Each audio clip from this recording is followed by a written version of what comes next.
जी हाँ माता बहन लोग, ग्राम पंचायत अगरसी डिहरा से सुयोग्य शिक्षित कर्मठ एवं समाज सेवी उम्मीदवार रविंदर सिंह भैया को चुनाव चिन्ह बैगन छाप क्रम संख्या 6 पर बटन दबाकर भारी से भारी मतों से विजयी बनावें एवं जीत का माला पहनाएं।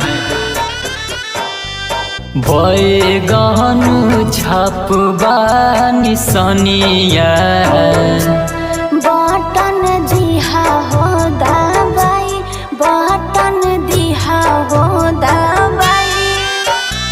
खड़ा बाड़े रविंदर सिंह भैया, मुखिया दिहा हो बनाई, मुखिया दिहा हो बनाई। बैगन छापबा निशानिया बटन दिहा हो दबाई, बटन दिहा हो दबाई। एक ही नारा एक ही काम, एक ही नारा एक ही काम, आदर्श पंचायत आदर्श ग्राम। किसी के बहकावे में ना आए, किसी के बहकावे में ना आए, हमारे रविंदर सिंह भैया को ही जिताएं, हमारे रविंदर सिंह भैया को ही जिताएं और बैगन छाप पर ही बटन दबाएं। अगर से डिहरा पंचायत में सगरी शोरबा, चाचा चाची सभा के लगावे के हो जोरबा, गावे के हो जोरबा।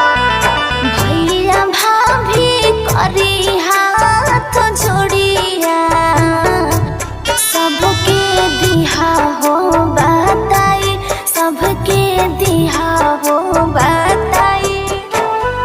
खड़ा बाड़े रविंदर सिंह भैया, मुखिया दिहा हो बनाई, मुखिया दिहा हो बनाई।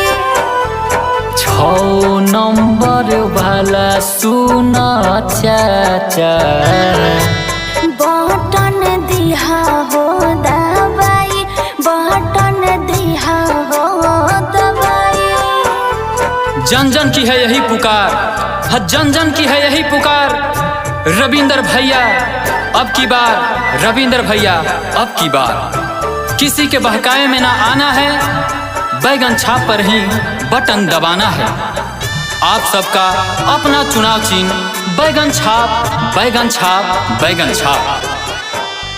राशन कार्ड वृद्धा पेंशन हक दिलावई है, मजदूर गरीब के आवास बनवई है, आवास बनवई है।